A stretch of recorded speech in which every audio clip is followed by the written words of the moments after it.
સારી કે કઈ ખરાબ, કઈ લગાડાય કે કઈ ના લગાડાય. કેમ કે આપણે ગ્રીન ટેકનોલોજી જે આ સબ્જેક્ટ છે એનો મેઇન એમ એવો છે કે તમે આંતરપ્રેન્યોર બની શકો. આંતરપ્રેન્યોર બનવું એટલે કે ધંધો કરી શકો, તમે લોકોને રોજગાર આપી શકો, તમે પોતે સ્વાવલંબી બની શકો છો. તો એના માટે આ ટેકનોલોજી જે છે એનું નોલેજ હોવું જરૂરી છે. આપણે અત્યારે જોઈ રહ્યા છે કે આપણી સોસાયટીમાં આજુબાજુમાં બધાના ઘર પર ઉપર સાહેબ બહુ બિલ આવે છે, કામ પર સોલાર લગાડી દે. તો સોલાર લગાડી તો દઈએ છે, પણ આપણે કેટલી કેપેસિટીનું સોલાર લગાડાય? સૌથી પહેલો સવાલ થાય ને કે ભાઈ કેપેસિટી કેવી રીતે નક્કી કરવાની? કેપેસિટી કે ભાઈ મારે કેટલું સોલાર લગાવવાનું થશે, સૌથી પહેલું.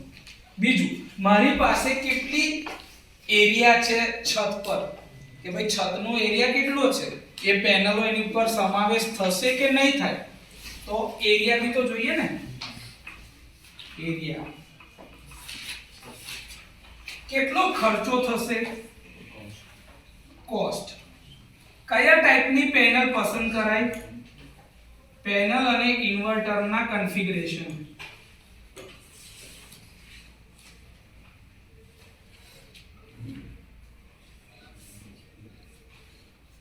કેટલી સબસિડી મળી શકે છે મને?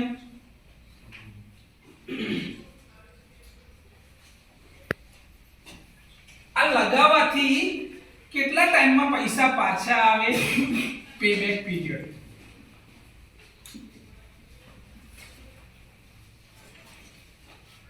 કઈ પેનલ સાહેબ વધારે સારી? આ બધા સવાલોના જવાબ તમારી પાસે હોવા જોઈએ. આપણે ડેટા મેન્ટેન 2011 થી ડેટા મેન્ટેન કરેલો છે, એક એક્સેલ શીટ શેર કરેલી છે તમારી પાસે. પર પેલી ડ્રાઈવ પર એટલી કેપેસિટીનું સોલાર જોઈએ ને, એના માટે આપણે કેટલું કન્ઝમ્પશન છે ને એ ખબર હોવી જોઈએ. કેટલું કન્ઝમ્પશન છે એ ખબર હોવી જોઈએ. તો કન્ઝમ્પશન કેટલું છે ને એના માટે મેં તમને એક શીટ મોકલી છે, કન્ઝમ્પશન. તો એની આ જે છે ને 2011 થી ચાલુ કરીને 2016 સુધી, જ્યાં સુધી સોલાર નખાયું નતું ત્યાં સુધીની વાત છે. શરૂઆતમાં ડેટા જો તમે દેખાતા હોય તો 2011 થી જાન્યુઆરી 2011 થી લઈને ડિસેમ્બર 2015 સુધી ટોટલ 12 મહિના એક વર્ષના અને એવો 5 વર્ષનો ગ્રાફ જોઈને ટોટલ કેટલા મહિનાનું રીડિંગ લીધું છે? 60 મહિનાનું કન્ઝમ્પશન. કે 60 મહિનાના કન્ઝમ્પશનમાં મારું એવરેજ કન્ઝમ્પશન કેટલું આવે છે? તો એ 60 મહિનાની જે ગણતરી છે તેના આંકડા કેલ્ક્યુલેટરમાંથી કેલ્ક્યુલેટ કરતા જાઓ અને એને ડિવાઇડ બાય 60 કરવાના છે. એનું એવરેજ કન્ઝમ્પશન તમે જોશો ને, આપણે અહીંયા આગળનું મેઇન બિલ્ડિંગ એવરેજ કન્ઝમ્પશન એક મહિનાનું, એટલે આપણે આટલી મોટી કોલેજ છે તો એની અંદરમાં એક મહિનાનું એવરેજ બિલ જે કરાય, કારણ કે આપણે 60 મહિના લીધા છે તો 60 મહિનાનું એવરેજ કાઢ્યું છે, તો એનું એવરેજ આપણને મળે છે 1630 યુનિટ. કેટલા મળે છે? 1630 યુનિટ.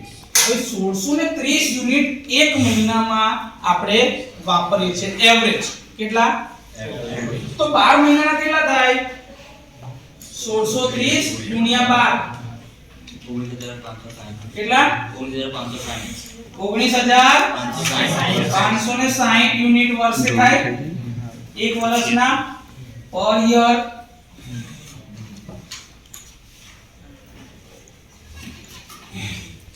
એક કિલોવોટ સોલાર નાખીએ ને તો 3.95 યુનિટ બને. કેટલા? એક દિવસમાં 1 કિલોવોટ નું સોલાર લગાડું છું તો રફલી, એટલે એકદમ કન્ડિશન જોરદાર હોય ને તો આ રફ આઈડિયા છે કે 3.95 યુનિટ બને છે. તો આટલા યુનિટ માટે મારે રફલી કેટલું સોલાર લગાવવું પડશે? એટલે આ ખાલી એક બેસિક ગણતરી માટે છે. આટલું જ લગાડીશું એવું નહીં. મારી પાસે કેટલા યુનિટ છે ટોટલ? 19000 560 યુનિટ પર યર. તો મારે કેટલા કિલોવોટ નું સોલાર લગાવવું પડશે? તો 19560 ડિવાઇડ બાય 3.95 કરું. ચાલો કરો. 495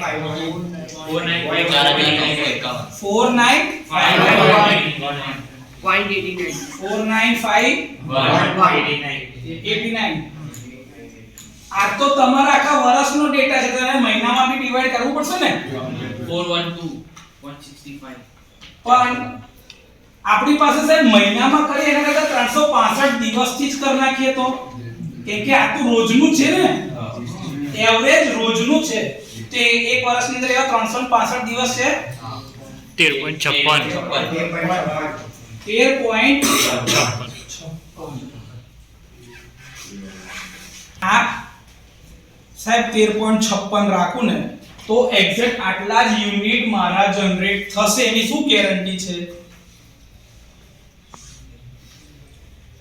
કેમ કે જ્યારે લાઈટો જશે ત્યારે ભલે સૂરજ હશે, સોલાર પાવર પ્રોડ્યુસ થતો હશે, પણ એ પાવર ગ્રીડમાં જશે નહીં.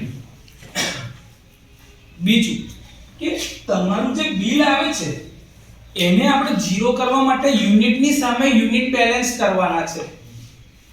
હવે દિવસે ને દિવસે તો લોડ ડિમાન્ડ તો વધતી જાય છે ને, તો આપણે જે 60 મહિનાનો જે ડેટા તમને મોકલ્યો છે ને અત્યાર લગીનો, તમે જો દર મહિને થોડું ને થોડું વધારો થતો જાય છે, કન્ઝમ્પશન વધતું જાય છે. તો એ કન્ઝમ્પશન ને ફૂલફિલ કરવા માટે તમે આ એક ફિક્સ અમાઉન્ટ નું સોલાર લગાડી દેશો તો એ ચાલશે ખરું? આ એક રફ આઈડિયા છે. શું કીધું? રફ. વાતાવરણ એકદમ ચોખ્ખું છે, 25 ડિગ્રી સેલ્સિયસ તાપમાન જ છે આખો દિવસ. પેનલો એકદમ ચોખ્ખી છે, એની ઉપર ક્યાંય છાયો પડતો નથી. આવી પરિસ્થિતિ હોય ને તો આટલું જનરેશન લગભગ મળે, પણ આવું થાય ખરું? હવે હજી તો આની અંદર જે પેનલ છે આપણે પસંદ કરીશું એની એફિશિયન્સી પિક્ચરમાં નહીં આવે. એની એફિશિયન્સી બી તો જોવી પડશે ને કે એક પેનલ કેટલો પાવર પ્રોડ્યુસ કરી શકે છે. તો રફ આઈડિયા એવું કહે છે કે સાહેબ આ જે છે આ તો રફ આઈડિયા છે, તમે આવી રીતે ગણતરી કરીને કોઈને આપી દો તો એ કોઈ સાચું માને ખરું? કોઈ તમારા પાસે સોલાર ઇન્સ્ટોલ કરાવે ખરું? ના કરાવે. એટલા જ માટે થોડી સાયન્ટિફિક મેનરમાં વાત કરવી પડે. સાયન્ટિફિક એટલે કે સર ગણતરી, વાતાવરણના કયા પેરામીટરની શું અસર થાય છે, કઈ કંપનીની ડેટા શીટ વધારે સારી, એટલે કે ડેટા શીટ એટલે કે પેનલ, એટલે કે આપણે અત્યારે ડેટા શીટ પરથી જે પેનલ નક્કી કરવા છે કે કઈ પેનલ સારી. આપણી પાસે બધા અલગ અલગ પ્રકારની પેનલો છે, પણ સમયાંતરે આ બધામાં વિકાસ થતા થતા અત્યારે જે માર્કેટમાં અવેલેબલ છે એ છે બાયફેશિયલ મોનોપર્ક હાફ કટ પેનલ. બધી પેનલો અલગ અલગ છે, એના વિશે બી મારી એક ઈચ્છા છે કે હું તમને વિડિયો લેક્ચર રેકોર્ડ કરીને તમારા જોડે શેર કરું, તો તમને પેનલો કઈ કઈ પ્રકારની છે, એમાં શું વિકાસ થયો છે, કઈ ટેકનોલોજી વધારે સારી, કોના શું ફાયદા શું ગેરફાયદા, બધું જ અંદર આવી શકે, તો તમારે સમજણ માટે તકલીફ ઓછી પડે. કેમ કે આપણે શું કરવાનું છે, આ સબ્જેક્ટ ખાલી પાસ નથી કરવો, આનો ઉપયોગ કરીને આંતરપ્રેન્યોર બનવું છે, ધંધો કરતા શીખવું છે, અને એના માટે ગણતરી આવડવી જરૂરી છે. બરોબર છે? જો તમારી જોડે એક મેં ફાઇલ શેર કરી હશે, લોકેશન. તમને એક જ સવાલ પૂછું, શું બધી લોકેશન પર એક સરખો સૂરજ પ્રકાશ પડે છે? બધી લોકેશન પર એક સરખી ગરમી પડે છે, એક સરખી ઠંડી પડે છે? તો બધે એક જ સરખી પેનલો લગાડીશ તો એક સરખો પાવર મળશે ખરો? કેમ નહીં મળે? સર ભૌગોલિક પરિસ્થિતિ અલગ હોવાના કારણે ત્યાં આગળનું તાપમાન, હવાનું દબાણ, આજુબાજુની કન્ડિશન, પેનલ કામ કરી શકે કે નહીં એવી ખબર હોવી જોઈએ. એટલે પેનલ મેન્યુફેક્ચરર પોતાની બધી ડિટેલ્સ તમારી જોડે શેર કરે છે આ ડેટા શીટમાં કે ભાઈ મારી પેનલ ક્યાં ચાલશે, ક્યાં નહીં ચાલે. અને બીજું જે કંઈ બી ડેટા આપેલા હશે ને એ બે અલગ અલગ વેલ્યુ અલગ અલગ ટેમ્પરેચર પર આપેલા હશે. એક આપ્યા હશે 25 ડિગ્રી પર અને એક આપ્યા હશે 20 ડિગ્રીની આજુબાજુ.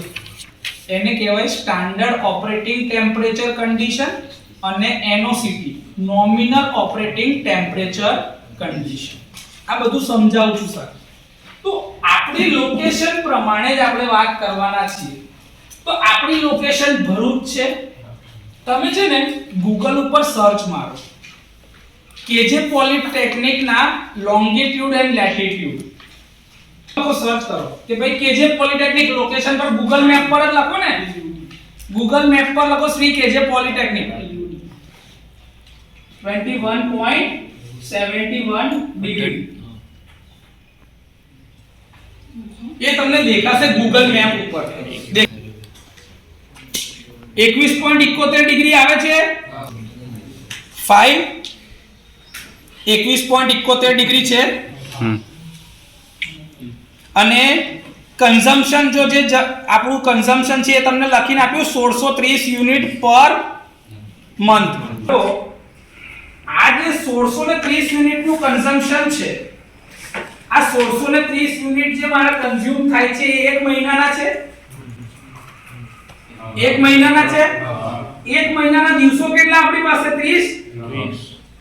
તો હું 30 દિવસ વડે ડિવાઈડ કરું છું તો મારો લોડ કેટલો હશે? Unit of load 54.33 kilowatt hour. યુનિટમાં વાત છે ને, આટલા યુનિટ છે ને એટલે કિલોવોટ અવર ડેઈલી. આ લોડ કેવો થઈ ગયો?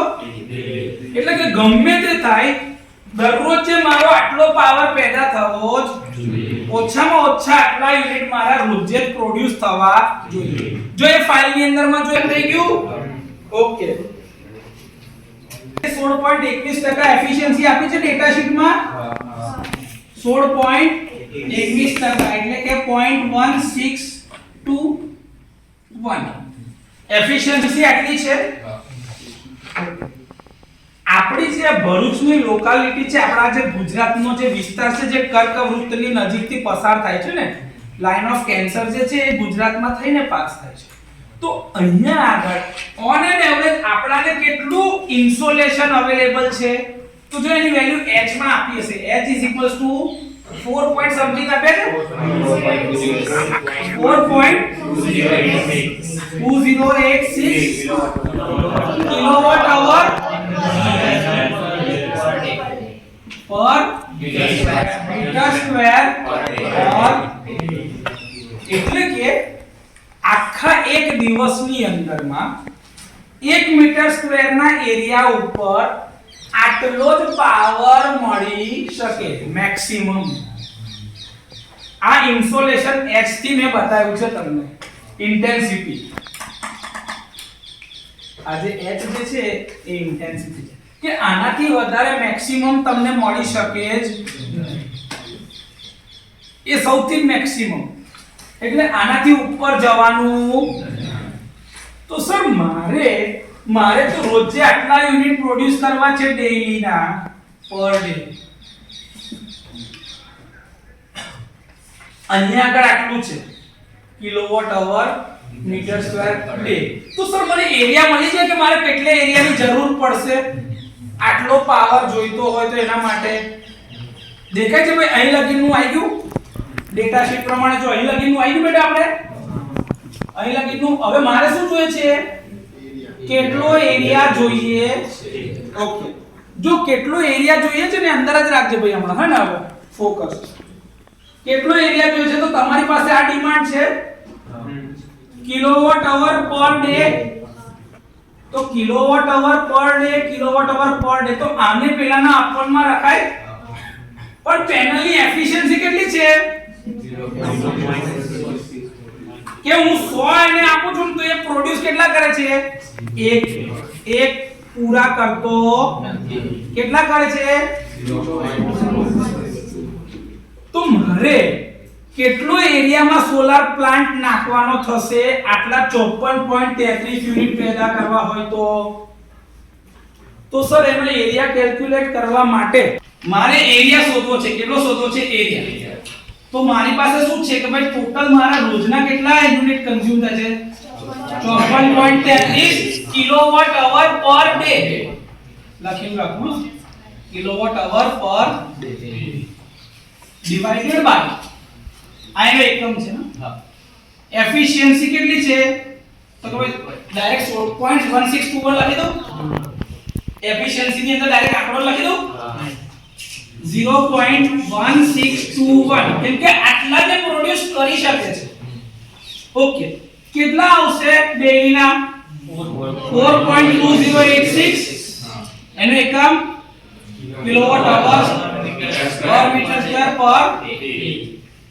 તો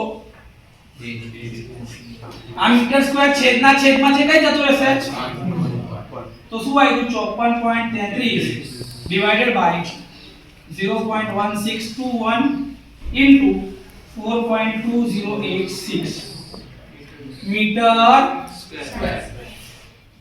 ચાલો બોલો 79.64 મીટર સ્ક્વેર.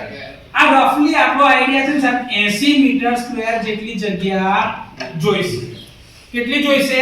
80. જો પછી આજે સાહેબ તમે તો શીખ્યા હતા કે ભાઈ મીટર સ્ક્વેર માંથી સ્ક્વેર ફૂટ કેવી રીતે કરવાના.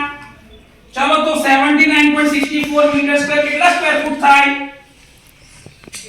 635 સ્ક્વેર ફૂટ.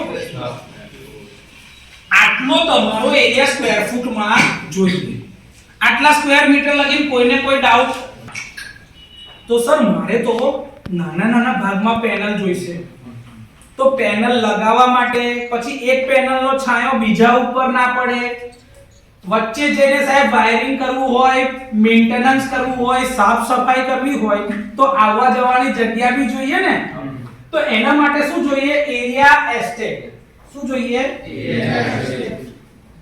અને એ એરિયા એસ્ટેટ ની વેલ્યુ લગભગ 30% વધારે હોય. કેટલી હોય? 30%. રફલી આપણે લઈએ છે કે 30% વધારે હોય. કોના કરતા? તો કે ભાઈ એરિયા ઇન્ટ્રિન્સિક. જેટલામાં પ્લાન્ટ લાગતો હોય એને એરિયા ઇન્ટ્રિન્સિક કહેવામાં આવે છે અને આને કહેવાય છે એરિયા એસ્ટેટ. એસ્ટેટ નો મતલબ કે મારે આટલી જગ્યા જોઈશે. આટલી જોઈશે અને આટલામાંથી જ પાવર પ્રોડ્યુસ થતો હશે. તો આ વધારાના 30% શેના માટે છે? તો કે ભાઈ તમારે ક્લીનિંગ માટે અરેન્જમેન્ટ કરવી હોય, મેન્ટેનન્સ માટે આવવું હોય અને એક પેનલનો છાંયો બીજા ઉપર ના પડે એટલા માટે 30% વધારે જગ્યા જોઈએ. ચલો આનો આપણે એરિયા હમણાં શોધેલો છે 1.3 into 79.64 મીટર સ્ક્વેર માં છે. ત્યારે તો મીટર સ્ક્વેર માં કેટલો થાય છે જવાબ?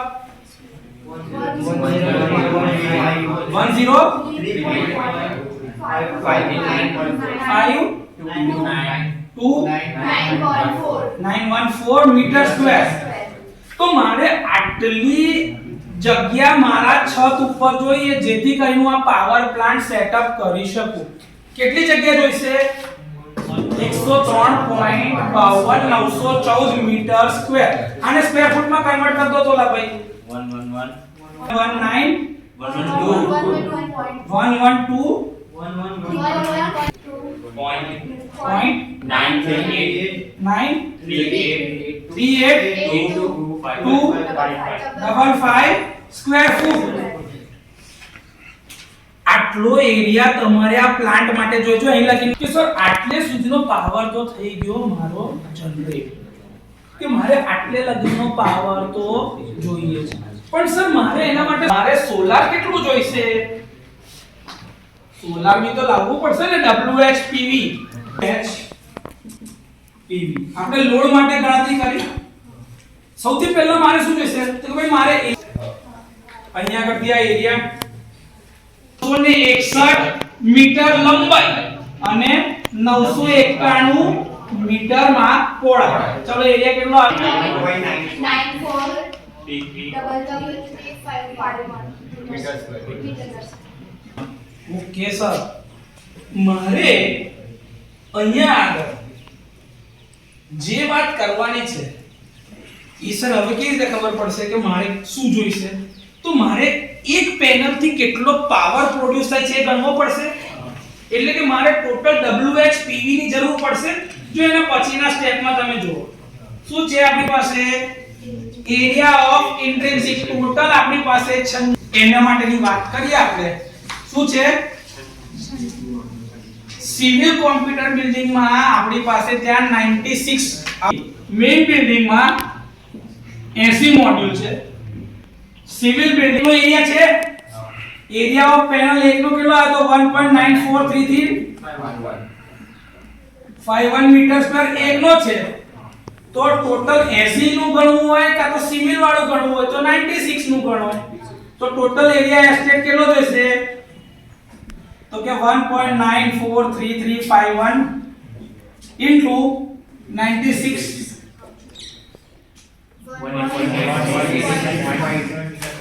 ભાઈ ઉભા રહો. આ એરિયા ઇન્ટ્રિન્સિક જ બનશે. કેમ કે ક્લીનિંગ ની જગ્યા તો વચ્ચે આપણે આપીશું નથી એટલે 1.3 થી પછી મલ્ટીપ્લાય કરીશું તો એરિયા એસ્ટેટ બનશે. કેટલો થાય આ 186.56 મીટર સ્ક્વેર. આ કોણ થઈ ગયું સિવિલ વાળું. અને એ જગ્યા પર મારે મેઇન બિલ્ડિંગ માટે કરવું હોય તો શું થઈ જાય 1.943351 into AC 155.46 metre square. Okay. જો હું તમને એક જ સાથે બે પ્લાન્ટ નું કહી દઉં છું એટલા માટે કેમ કે બંને પ્લાન્ટમાં એક જ હરખી કેપેસિટીની પેનલો લાગેલી છે. બંનેના મોડ્યુલના નંબર બી સેમ છે. ખાલી આ આંકડા અલગ અલગ છે. આપણી જે પેનલ લાગેલી છે ને એનો નંબર આ જ છે TEL 24P315. આ પેનલ બધી જ લાગેલી છે ટોપસન ઇલેક્ટ્રિકલ્સ લિમિટેડ અથવા તો ટોપસન એનર્જી લિમિટેડ ની પેનલો આ જ લાગેલી છે. ઓકે સર આ તો મારો એરિયા થઈ ગયો. એરિયા ઇન્ટ્રિન્સિક થઈ ગયો કે મારે ટોટલ આટલા એરિયામાં જ પાવર પ્રોડ્યુસ થશે. આટલા એરિયામાં પાવર પ્રોડ્યુસ થશે. મારે એરિયા જે પેનલ લાગવા માટે જોઈશે તો આના કરતા 30% વધારે જોઈશે. 30% વધારે જોઈશે. પણ આટલા પર જ પાવર પ્રોડ્યુસ થતો હશે. બીજો ખાલી મેન્ટેનન્સ ક્લીનિંગ અને એના માટે સાથે શેડો ના પડે. અહીં સુધી કોઈને કોઈ ડાઉટ હોય તો બોલો.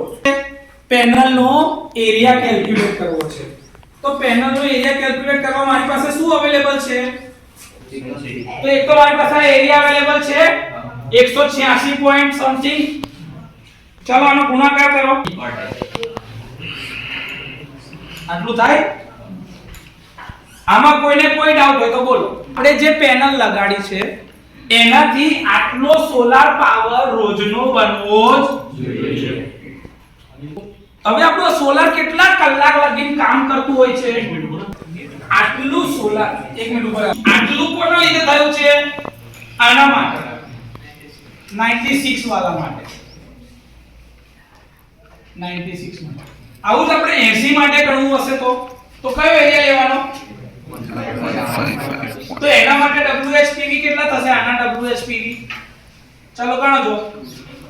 એરિયા કયો લેવાનો 155.86 ગુણ્યા પેનલની એફિશિયન્સી એટલી 0.1621 અને ઇન્ટુ કેટલું ઇન્સોલેશન પડે છે 4.2086. ચલો કેટલો જવાબ આવે છે આપણો WHPV 106.0625 kilowatt hour per day. એટલે કે રોજના આટલા યુનિટ એ પ્રોડ્યુસ કરતો હોવો જોઈએ. પણ sir kilowatt hour divide by kilowatt hour per day કરી નાખો ને સાહેબ એકવાર તો હું ઇન્સોલેશન થી ડિવાઇડ કરું છું 4.0286. શું કરું છું 4.0286 બે ને ડિવાઇડ કરી નાખો તો તમને ડાયરેક્ટ જ મળી જશે કે કેટલાનું સોલાર લગાવવાનું થાય.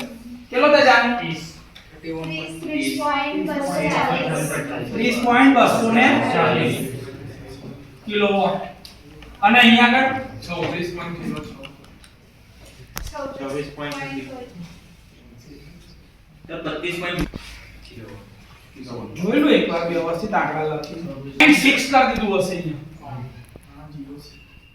જો એનો રફલી આન્સર જે છે ને આટલો આવે છે 25.20 અને અહીંયા લખો ગણે 30.240 તો આપણા ત્યાં આગળ સિવિલ કોમ્પ્યુટર બિલ્ડિંગ પર ટોટલ કેટલા કિલોવોટ નું સોલાર છે 30 અને અહીંયા આપણા ઉપર મેઇન બિલ્ડિંગ માં કેટલું છે 25 તો ટોટલ સોલાર ની કેપેસિટી કેટલી છે 30 25 55 કિલોવોટ હવે તમને કોઈ પૂછે કે તમારી કોલેજમાં કેટલું સોલાર જનરેશન અવેલેબલ છે 30 કિલોવોટ ક્યાં આગળ અને 25 કિલોવોટ અહીં સુધી હવે કોઈને કોઈ ડાઉટ હોય તો બોલો કેટલાનું સોલાર છે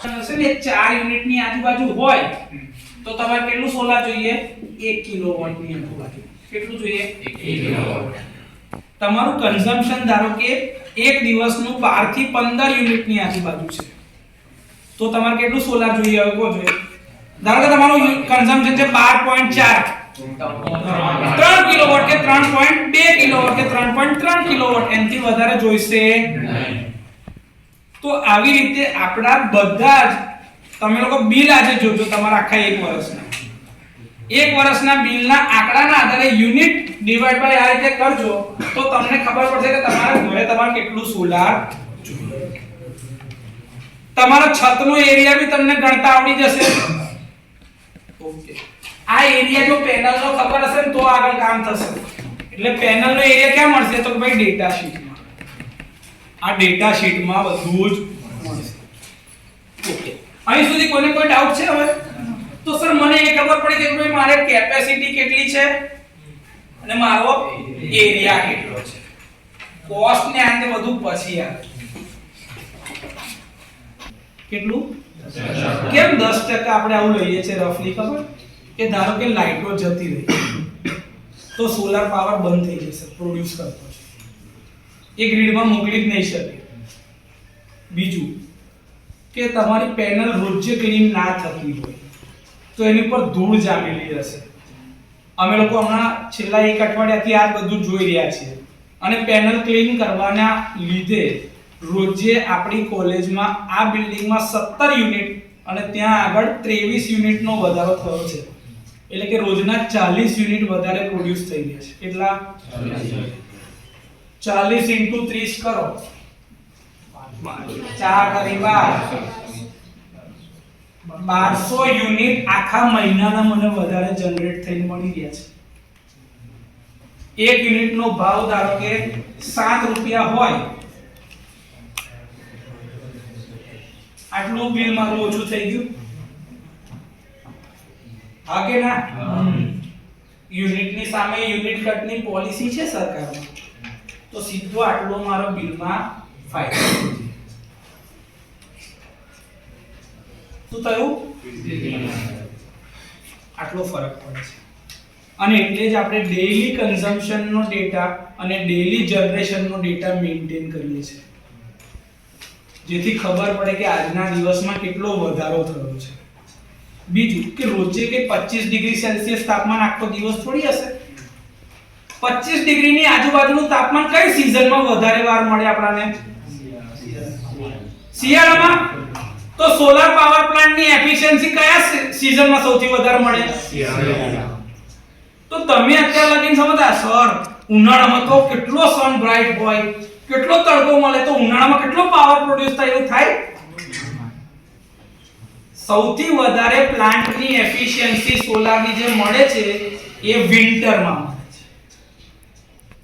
સોલારની કેપેસિટી ને એફિશિયન્સીની ગણતરી વિન્ટર સીઝનમાં સૌથી વધારે સારી મળે ગણતરી થાય કેમ કે એની ઓપરેટિંગ કન્ડિશન પ્રમાણે ડિઝાયરેબલ ટેમ્પરેચર કેટલું છે 25 ડિગ્રી અને 25 ડિગ્રી મળી શકે એવું સૌથી વધારે સમય કઈ સીઝનમાં છે ઓકે સર તો સોલાર ના પાવર જનરેશન પર તાપમાનની અસર બી થાય હા તાપમાનની અસર પણ થાય તમે જે તમારી ડેટા શીટ જોશો ને ડેટા શીટ. તો ડેટા શીટ ની અંદરમાં તમને છે ને થોડા કોએફિશિયન્ટ આપેલા હશે. Temperature coefficient of current ISC માં લખ્યો છે alpha. Alpha equals to 0.04 plus કરેલો છે એની આગળ પરસેન્ટેજ પર કેલ્વિન. એવી જ રીતે ઓપન સર્કિટ નો હશે. આ છે ને કરંટ માટેનું છે ISC. આ છે VOC માટેનું છે બીટા.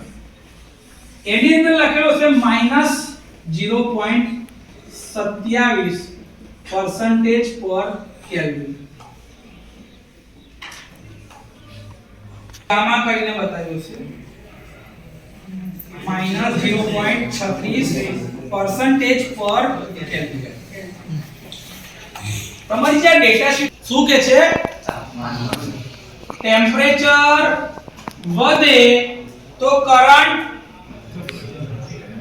વધે. પોઝિટિવ છે જો, એટલે કે ટેમ્પરેચર વધે તો કરંટ વધે. એ જ રીતે ટેમ્પરેચર વધે તો વોલ્ટેજ ઘટે. એ જ રીતે ટેમ્પરેચર જો વધે તો વોલ્ટેજ ઘટ્યા, કરંટ વધ્યો. પોઝિટિવ ઇન્ટુ નેગેટિવ શું થાય? તો પાવર. સર સમરમાં 48 ડિગ્રી 49 ડિગ્રી તો તમારો કરંટ ભલે વધારે છે પણ વોલ્ટેજ તો પાવર. આ રીઝન છે કોએફિશિયન્ટ ની ગેમ છે આખી. તમને જે એક્સેલ શીટ શેર કરી છે ને એ આપણા ટેમ્પરેચર માટેની છે. આને સમજવું હોય તો આપણું નોમિનલ ટેમ્પરેચર આપણે કેટલું રહે છે? 25 ડિગ્રી સેલ્સિયસ. અને એ ટાઈમે આપણા પેલા પેરામીટર વાળી શીટ તો લાવો આપણી. ISC જે છે ને એ લખ્યું હશે, સોરી આ 45 છે. આ 45 છે. આને ગોખાઈ ગયેલું છે આ 9.10.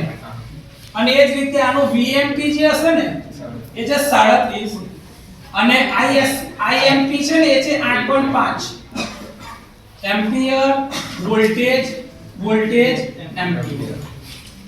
આ મારા મેઇન ડેટા છે જેના ઉપર તાપમાનની અસર આવી કઈ થતી હશે. તો જો જેમ જેમ ટેમ્પરેચર વધે છે એટલે કે 25 થી 26 થાય ને તો કરંટ વધે છે, પણ 25 થી 24 થાય તો કરંટ ઘટે. આવું કહું છું. જો આ 25 અહીંયા સેન્ટરમાં છે, આ 26 છે અને આ 24 છે. તો અહીંયા આગળ ધારો કે કરંટ કેવો થશે? ઘટશે. કે 25 - 24 તાપમાન ઓછું થયું અને 26 માં તાપમાન એટલે કરંટ. પણ અહીંયા આગળ વોલ્ટેજ વધશે, વોલ્ટેજ ઘટશે. બંને કેસમાં પાવર શું થશે?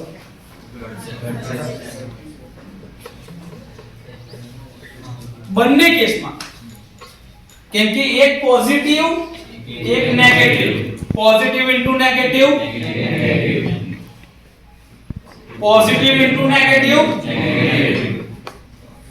બે કેસમાં તમે જોઈ શકો છો કે પાવર 25 ડિગ્રી કરતા વેલ્યુ ટેમ્પરેચર ની વધે તો હોય ખરાબ, ઘટે તો હોય ખરાબ. આ સાદો હિસાબ છે જે તમારી એક્સેલ શીટમાં મેં બતાવ્યું છે. ફોર્મ્યુલા સાથે લખેલું છે. તમે એની ફોર્મ્યુલા પર ક્લિક કરશો ને તો તમને ત્યાં આગળ ઉપર દેખાશે. મેં ઓલરેડી એની અંદર ફોર્મ્યુલા નાખેલી છે. એના આધારે તમે જોશો ને તો ધારો કે 25 ડિગ્રી પરના વોલ્ટેજ કેટલા છે? 37 છે. 25 ડિગ્રી પરના વોલ્ટેજ કેટલા છે?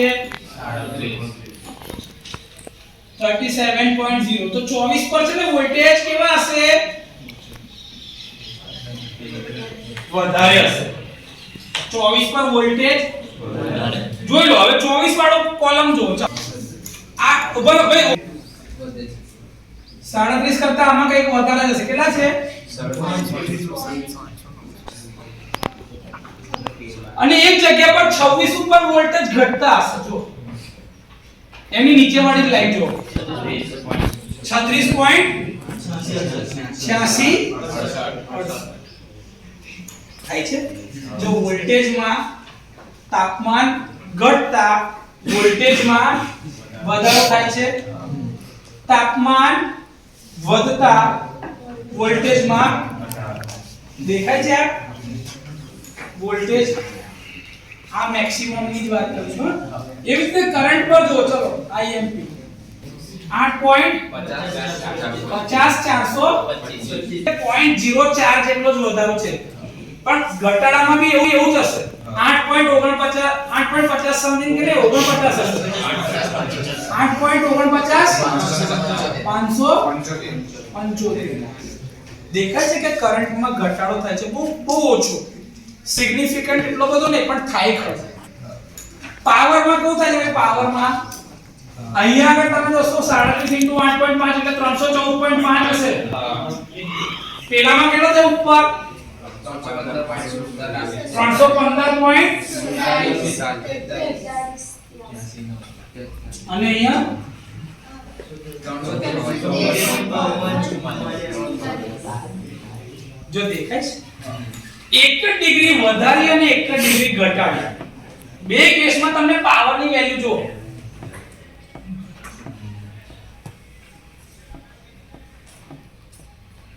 અહીંયા પર ઉપર વધી છે હમણાં કેમ કે સાહેબ વોલ્ટેજ ની અંદરમાં સિગ્નિફિકન્ટ વધારો છે 0.2 માં અને અહીંયા આગળ 0.04 માં એટલે મોટો ડિફરન્સ દેખાય છે પણ એટલે હવે સર બીજી બી એક વસ્તુ ખબર પડી કે આપણે જે આ પીવી કેરેક્ટરિસ્ટિક દોરીએ છે ને સર એ તો કન્ટિન્યુઅસલી બદલાય છે એ